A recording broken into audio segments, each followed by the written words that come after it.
Trending ngayon sa social media ang Hello Universe Challenge ni Michelle D na ginamit ito ng introduction at pagpapakilala niya bilang pambato ng Pilipinas sa Miss Universe. Sa Instagram account ni Michelle, ipinost nito ang videos ng iba't ibang netizens na kumasa sa Hello Universe Challenge.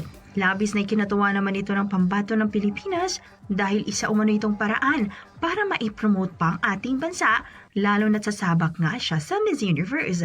Muna nang sumabak si Michelle sa mga activities ng Miss Universe sa El Salvador kasama ang kanyang mga katunggali mula sa iba't ibang panig ng mundo. Si Michelle ay una nang sinabing confident at handa siya sa Miss Universe ngayong taon.